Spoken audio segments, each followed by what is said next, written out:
The chunk's getting bigger every time we throw it back to Kay Adams. Thank you so much, Rich. If they want to improve their seeding, they're going to have to get a win here at home in snowy Arrowhead. Willie McGinnis, we've got Steve Smith Sr., my name is Kay Adams, and every Chiefs fan coming out and being diehard as always. Let me ask you, Steve, how does the Denver defense attack what the Chiefs can do on offense? The Denver defense needs to slow down the playmakers on the outside. They have Kelsey, Tyreek Hill. They have a lot of different guys. Andy Reid does a great job of putting all those guys in great situations. However, now with the turn of events of this weather, the Kansas City Chiefs need to do what they don't do, which is run the ball. With who? But if they decide to throw the ball, they have to limit the yards after catch. Keep their eyes on their luggage, tackle sound football, and keep those guys from having all of those explosive plays that you normally see week in and week out by the reigning MVP, Patrick Mahomes. Nobody knows about yards after catch better than this guy right next to me. It's one of the best. And you do got to brave the elements. You do got to play better, and it does change the game plan. But I think when you talk Kansas City Chiefs offense, it starts with Travis Kelce and finding where he's going to be. They use him in multiple formations, and they do a great job of moving him around. So when you watch him and you're watching tape as a defender, there he is right there, Steve. He's lined up outside in the receiver position at the X. They're going to use him out there. They're going to move him. So if you get a linebacker or somebody not supposed to be in him, they're going to take advantage. He's yigging in right here to the slot.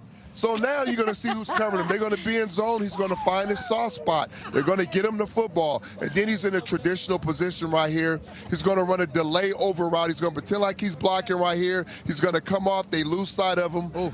Big play down the field for a touchdown. So they use him. Yak. That's 7.5 yards of yak right there. And a nice dance afterwards. So they're going to use him in a lot of different ways. You got to identify him, especially in this weather, because short to intermediate routes usually go to the tight end. Yes, yes, sir. I just wanted to raise my hand. You know, when we first started this on location, it was cool. Right now, it's a lot of words I could use for this. There's a lot of good stuff going on. I'll use this word, 11 yards for Travis Kelce away from 1,000 yards. That would make his fourth straight 1,000-yard season at the tight end spot. Another guy I'd like to see for their offense turn it on, Tyreek Hill. We know what a difference maker he is. He's gone 3 straight games now without a touchdown. Maybe he gets one. Patrick Mahomes, 10-1 against AFC West opponents. James Palmer's inside, getting the latest and hopefully staying warm. Well, thanks, Kay. We're all doing our best. The snow continues to build up on the field behind me. Remember, this is one of those fields that does have heating coils underneath it, but the grounds crew yet to touch it. Now, I talked to a couple of guys that have been running routes. They said it is getting pretty slick out there. And also a couple of minutes ago, Patrick Mahomes and Drew Lock met at midfield for the first time ever. Even though they've shared some similar quarterback coaches in the past, that's the first time the two of them have ever met. And keep an eye on Drew Lock's footwork today. I've talked to some people with the Broncos that believe he has bought into how they've changed his footwork. He's throwing with his feet in the ground. He is now no longer retreating through a lot of his throws, and they believe that has made him more accurate, specifically good in this weather. Now let's go to Stacey Dales at Lambeau.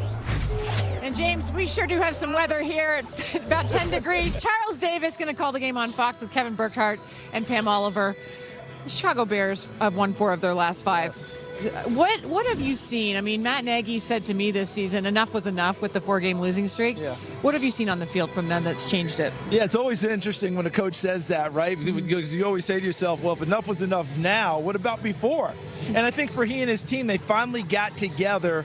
And as you said, enough was enough, but why was enough enough? Well, I thought Mitchell Trubisky coming back after the second injury, the hip injury, once they deemed him healthy, they turned him loose again in the run game. And now we're seeing that. Called quarterback runs as well as the scrambles.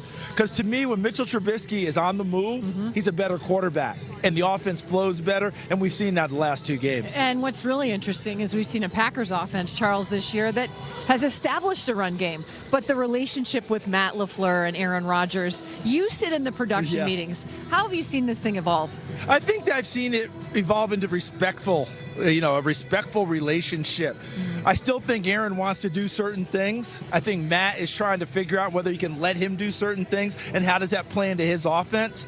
I think what they both agree on, though, they haven't taken enough deep shots. They want to take deep shots together.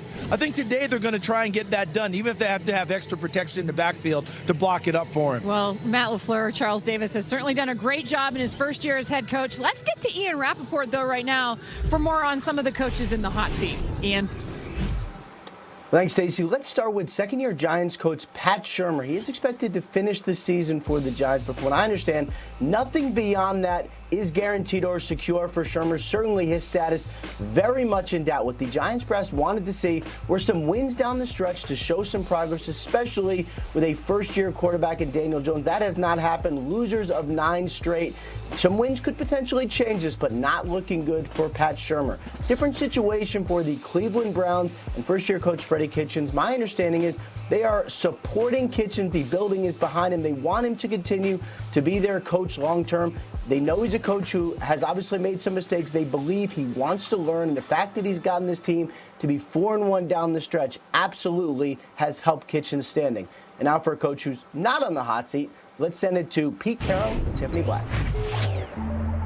Aaron Rodgers is going to sit down. Very good. Have they become an average team? Oh, are you asking me?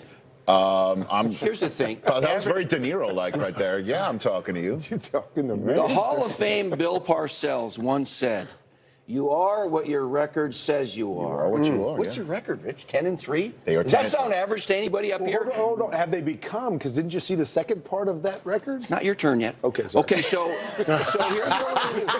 So here's what we're gonna do. You know, this is a long season. It's a marathon. It's not a sprint. Okay. So the ebbs and flows of a season. Sometimes you start fast and tail off. Sometimes you start badly and finish strong and all that stuff. Yeah. Well, the last 5 games or so, they're not quite the Patriots. But you know what?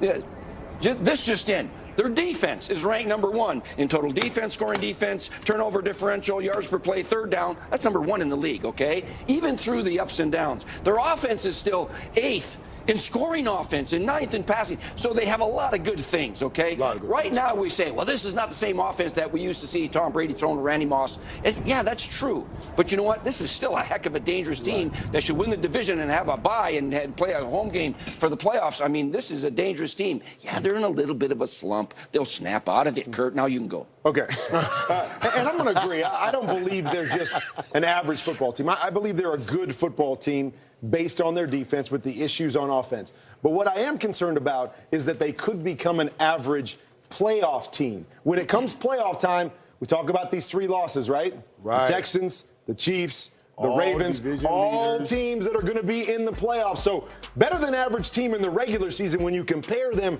to everyone else around the league. But come playoff team time, if they don't fix that offense, I believe they're going to be a very average playoff team that doesn't last very long. Right, so you're saying they're better than the below average teams because those are all the teams that they beat.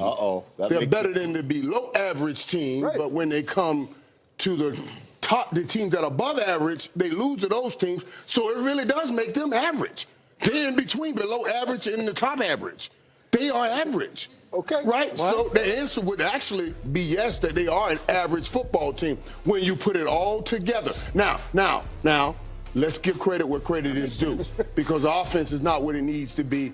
But you got to give credit to Belichick. He'll find ways to win football games. We're just not going to see the kind of ways that we've seen years past where Tom Brady just dominated. They have to win with defense and special teams, and Bill Belichick has the ability to do that. And who said school wasn't open on Sunday? That was an excellent math. Yeah, they're beating the below average teams, and they're losing to the teams that are above average, what does that make which makes them average. They could still be above average. Wow, that's Einstein stuff. Well, slightly. I mean, or slightly. Right. About average. All right, Mike Giardi. I mean, if this is a geometric equation, all right, forget it. Take it away, Mike. Thank you, Reg. Very quickly, Julian Edelman just completed his second on-field workout. No trainers around. He appears to be good to go today despite a painful left leg injury. Meanwhile, there's been a lot of discussion about last year from the New England Patriots, which usually is a no-no. In fact, Bill Belichick never wants to hear about last week even, let alone last year. So I asked Devin McCourty, how come that's allowed? He said, well, The good thing is that we know, despite losing 2 in a row, we went through this last year. We lived it, and we have players who know how to fight through it. He goes, of course, the key is to execute it, and that is where last year has nothing to do with this year. Let's go to Arlington, Texas now, and Jane Slater.